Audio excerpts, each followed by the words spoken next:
What's your childhood mystery that you finally solved years later? Story 1.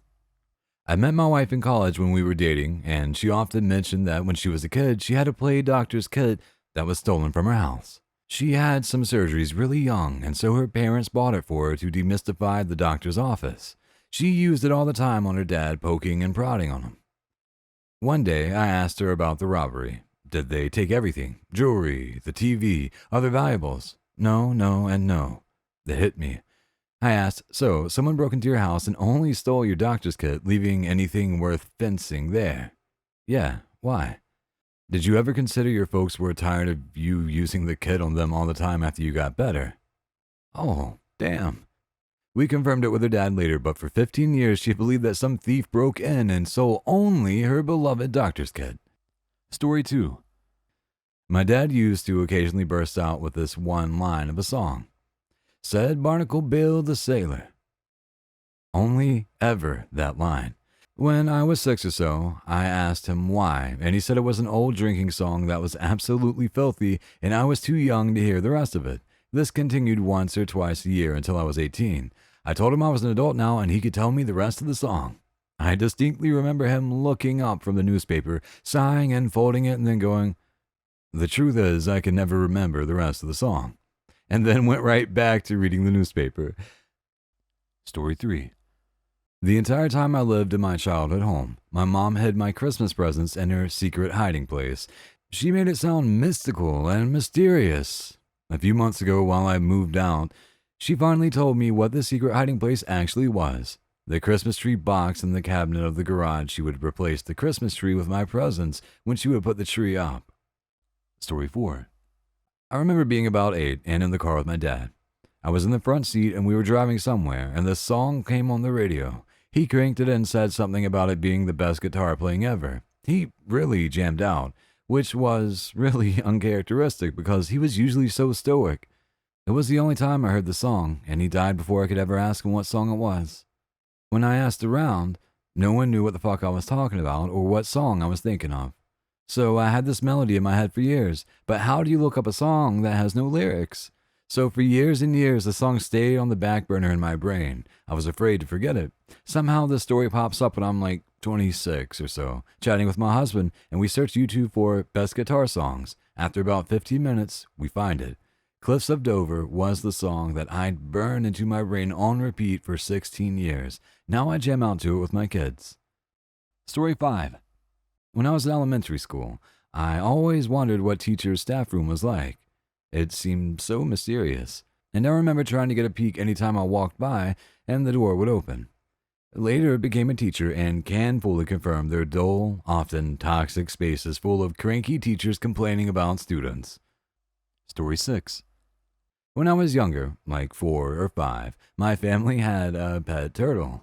One day the turtle went missing and my parents told me it climbed the wall in our backyard and went to the creek behind our house. I, being a naive toddler child, did not question this logic. Fast forward to when I was 17 and driving with my mom in the car. We saw a tortoise crossing the street and I was suddenly thrown back to my memory of us having a pet turtle. I pulled over to save the tortoise and was like, "Oh my God, Mom, turtles can't climb walls. What happened to our turtle?" Came to find out, it had burrowed a hole in our lawn, and my dad didn't notice it until he ran over it with the lawnmower. Obviously, it was easier to pick up the pieces and tell your kid it climbed the wall than admit you murdered it with the lawnmower. TLDR, parents lied to me about a pet going missing, and I found out it was brutally murdered on accident by my father. Story 7.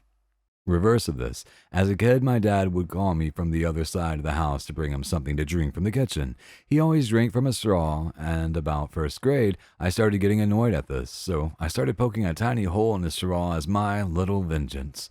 I didn't come clean about this until I was like 22 years old. The look on his face was priceless. It's like he instantly snapped back to then and knew exactly what I was talking about and just said, "Son of a, you didn't you?" He just thought we bought cheap straws. Story 8. I visited my dad when I was 6 or 7 years old at the place where he worked, or so I was told. I remember remarking at the time and people laughing at me because I said it looked like just a prison. The people laughing were the guards, and I was indeed visiting my dad at Terminal Island Federal Correctional Institution, where he was a federal inmate. Story 9. I solved a family mystery for my mom. I wasn't allowed to play console video games during the week all the way until I was 18, but some nights I'd really be craving it, so I would noiselessly creep through my house into the basement where I could play video games in peace. But once every 30 times or so, one of my parents would need something from the basement, and I'd quickly turn off the TV monitor, hide in the guest room, and pray they didn't turn on a light or notice the Xbox was on. One night, I ducked into the guest room and hid behind the bed. To my horror, Mom followed me into the room and turned on the lights. I was panicking, so when she started digging through the closet with her back to me, I made her run for it. I nearly brushed her shirt, and if she'd seen me, I'd probably have given her a heart attack. But I made it and kept going all the way to bed. About 5 years went by. My mom said something like, "You're such a quiet walker." And I told her it was because of my basement trips, thinking I had nothing to lose. My mom's face went kind of solemn, and when I explained, she said, "So there really was someone down there." And she explained that she remembered that exact night and the feeling that there was a ghost in the room.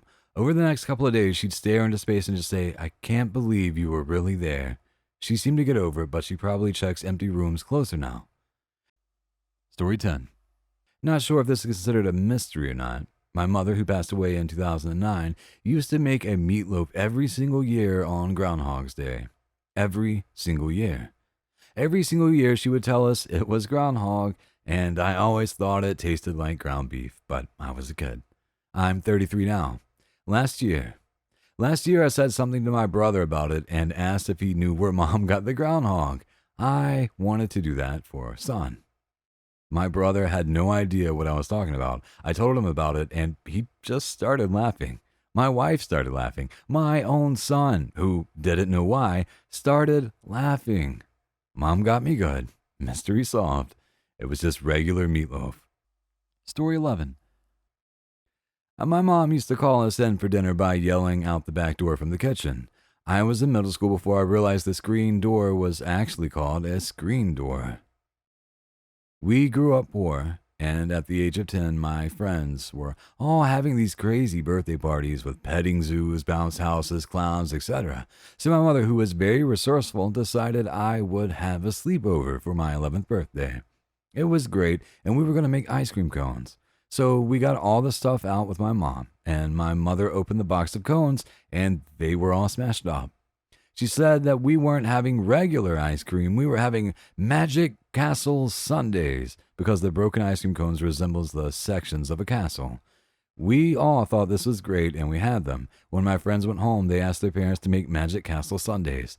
2 days ago, I found out that my mother was getting the past sell-by foods behind the grocery store. They were not expired, just past the sell date. She had no idea that the cones were brown up until she opened them with us. She thought of the Magic Castle idea quickly, and we all loved it. Just goes to show how stupid kids are. LOL. Story 13. When I was really young, me and my siblings would play in my grandparents' yard. My grandfather would tell us to stay away from the skunk hole at the edge of the yard. We lived in South Texas, so this wasn't something out of the ordinary, and we just avoided it like any other animal home. Years later, it dawned on me. It was actually the septic tank access. Story 14. I live and grew up in the Deep South. As a child, from earliest memories until about 8, we would take a winter trip up to Stowe, Vermont to see the grandparents. I would have scary nights hearing ghosts wailing outside the windows. It was terrifying. GPs moved south and we stopped going. When I was in my 30s, I took another trip to Vermont. First night stay. I heard the ghosts. Turns out the winter winds up north are way different than the winds of southern nights. Suddenly, my general fear of the dark disappeared as I realized fully what the source of the sound was.